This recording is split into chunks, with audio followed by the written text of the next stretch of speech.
폐하, 소신이 가겠사옵니다. 거란에서 사신이 건너와 언제 친주를 올 건지 확답을 내놓으라고 이야기하자 곤란해하는 현종을 보던 김은부는 자신이 다녀오겠다고 말했습니다. 비록 현종이 직접 가는 것은 아니었지만 현종과 혼인한 원성의 아버지로 현종에게는 장인인 김은부가 간다는 것은 고려에서도 중요한 황실의 일원이 직접 거란으로 건너가는 것이기 때문에 일반 재상을 사신으로 보내는 것보다는 거란의 입장에서도 납득할 만하다고 생각할 수도 있기 때문이었는데요. 경이 간다 해도 전쟁을 피할 것이라는 보장도 없는데 어찌 경을 보내겠소. 김은부는 원성의 아버지이기도 했지만 현재 현종이 가장 총애하는 신하로서 호족과의 싸움에서 총대를 메고 일을 해내가는 신료이기도 했기 때문에 현종은 괜히 김은부를 거란에 보냈다가 전쟁도 막지 못하고 호족과의 싸움마저 제대로 해나가지 못하는 최악의 상황이 될까 걱정이 이만저만이 아니었습니다. 그래도 시도는 해보아야 합니다. 저를 거란으로 보내주시옵소서. 정녕 형부시랑 자네가 가겠단 말이오? 예, 소신이 다녀오겠사옵니다. 그렇게 형부시랑 김은부는 거란으로 떠날 채비를 하기 시작하는데요. 아비에 대한 사랑이 지극했던 원성은 김은부가 거란의 사신으로 간다는 이야기를 듣고 크게 낙담을 하고 말았습니다. 아버지, 그 먼 길을 어찌 가겠다는 것입니까? 가서 목숨을 부지할지 못할지 여부도 보장 안 된 위험한 길이란 것을 정녕 모르시옵니까? 그렇게 원성은 김은부가 거란에 가는 것을 적극적으로 만류하여 보았지만 김은부의 고집을 꺾기는 쉽지 않아 보였습니다. 원래부터 고려의 앞날만을 걱정하던 김은부는 자신의 손주가 고려의 황제가 될지도 모르는 진짜 고려 황실의 일원이 되었기 때문에 거란과의 싸움을 반드시 막고 고려와 고려 황실을 모두 지켜내어서 딸 원성과 사위 현종 그리고 미래의 손주까지 목숨 걸고 지켜내겠다는 생각뿐이었습니다. 하지만 야율용서는 이번에도 현종이 오지 않는단 소식을 접하고 실망이 이만저만이 아니었어요. 고려와의 전쟁에서 직접 수십만 대군을 이끌고 고려를 정복하겠다고 출정하였지만 별다른 소득도 없이 돌아온 탓에 체면이 말도 안 되게 구겨진 상황이었는데 그나마 자신의 체면을 유지해 주었던 게 자기가 물러나기만 하면 고려 현종이 직접 친주를 오겠다고 약속한 표문이었죠. 그런데 막상 고려에서 쫓겨오고 나니 현종마저 친주를 오지 않는 것을 보고 야율용서는 화를 주체하지 못했는데요.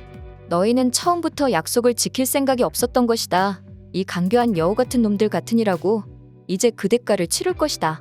얼굴이 잔뜩 구겨진 야율용서는 당장 전쟁을 준비하라고 말했지만 이번에도 소배합이 나서서 야율용서에게 조금만 더 기다려보자고 이야기합니다. 야율용서는 지난 2차 전쟁에서 많은 수의 군대를 이끌고 쳐들어가기만 하면 고려쯤이야 단숨에 무찌를 수 있다고 거만히 하늘을 찔렀던 상황에서 양규와 김숙훈 같은 고려의 장수들과 강감찬과 같은 전략가들에게 혼이 나서 꼬리를 내리고 도망친 전적이 있으면서도 아직도 정신을 차리지 못한 상황이었는데요. 전쟁 경험이 많은 소배합이 보기에 야율용서는 아직도 그저 욕심만 많고 단숨에 승리를 거두고 싶어하는 야욕의 눈이 먼 꼬맹이일 뿐이었고 고려는 그 국가의 크기는 비록 작다고 하나 함부로 보고 덤벼서는 절대 안 되는 용맹한 나라로 보일 수밖에 없었습니다. 그렇기에 당장 쳐들어가자는 야율용서를 말리며 최대한 시간을 끌어 전쟁 준비를 하는 게 우선순위라고 생각을 하였죠.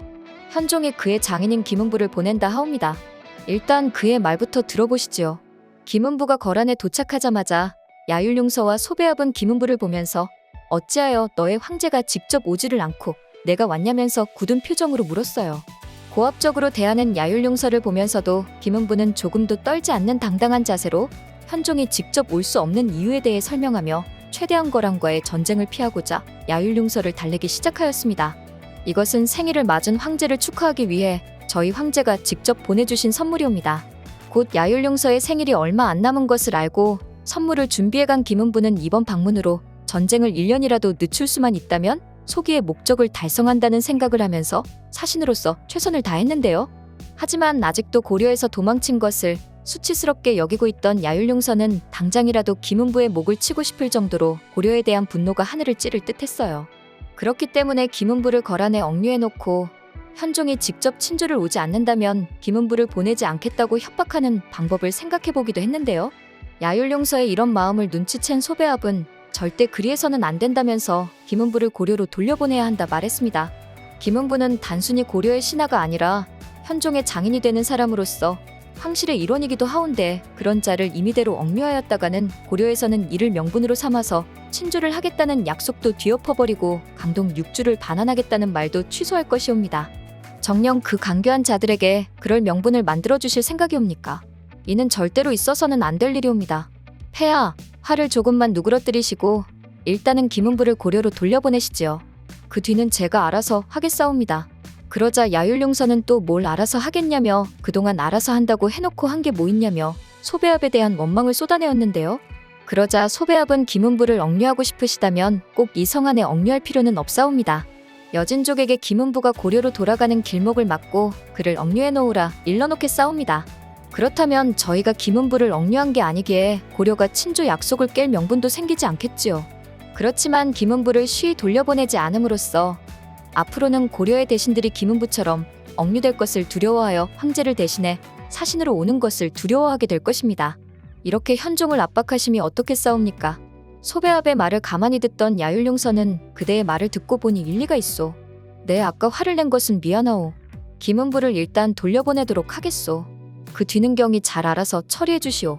야율용서는 소배압의 이야기를 듣자마자 그의 아이디어가 괜찮다고 생각을 하고 소배압의 어깨를 두드려 주었지만 거란궁 안에 홀로 앉아있던 김은부는 자신의 운명을 한 치 앞도 모르는 상황에서 과연 고려로 돌아갈 수나 있을지 걱정이 이만저만이 아니었습니다. 고려의 사신은 이만 고국으로 돌아가도록 하라. 침묵을 깬 야율용서의 말을 듣고 김은부는 이제 고려로 돌아갈 수 있다 생각해 서둘러 짐을 싸기 시작하였습니다. 그렇게 고려로 돌아가던 중 갑자기 나타난 여진족이 김은부를 붙잡았는데요. 네 이놈들, 내가 누군지 모르고 이러는 것이냐? 나는 고려의 사신으로 중차대한 임무를 맡고 거란에 갔다가 고려로 돌아가는 길이다. 나를 가로막는 것은 고려를 가로막는 것이다. 김은부는 자기가 누구인지 여진족에게 밝혔지만 여진족은 낄낄대며 못 들은 척하고 김은부를 포박하기 시작하였습니다. 그렇게 여진족의 포로로 붙잡힌 김은부는 온갖 수모를 당하며 억류되고 말았어요. 거란으로 간 지 한참이 지났는데도 김은부의 생사 여부를 알 수 없게 되자 현종과 원성은 걱정이 이만저만이 아니었고 그 후 한참 뒤 김은부는 겨우 여진족에게 풀려나 고려로 귀환하게 되었습니다. 여진족이 거란의 요청에 의해서 일부러 김은부를 붙잡았다는 사실을 눈치챈 현종의 분노는 이만저만이 아니었습니다. 치사하게도 여진족을 이용하여서 김은부를 포로로 붙잡아 놓아서 거란국에 정식으로 항해하지도 못하게 만든 건 현종 입장에서는 분통이 터질 일이었죠.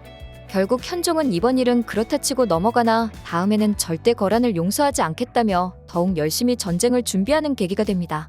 게다가 목숨을 걸고 거란에 다녀와준 김은부에 대한 고마움이 더 커져서 김은부가 돌아온 후인 1015년에는 지중추원사로 다음 해인 1016년에는 호부상서에 이어 중추사 상호군으로 임명하게 되면서 김은부는 출세길이 열리게 되는데요. 하지만 이듬해인 1017년 사망하게 되는데 노년의 나이에 여진족에게 붙잡혀서 포로로 있던 게 김은부의 건강을 악화시켜 이른 죽음을 맞은 게 아닌가 싶더라고요. 현종은 이런 김은부의 죽음을 기리어 사후 추중관직으로 추충수절 창국공신, 최고위 문상계 품계로 종일품, 수사공, 상주국, 안산형 계곡후를 추중하였고 시급도 하사하였다고 합니다. 오늘 영상은 21회 예고 영상을 바탕으로 고려사의 김은부에 대한 기록을 참고하여 상상력을 더해 만들어 보았습니다. 오늘 영상 재밌으셨다면 구독과 좋아요 부탁드려요.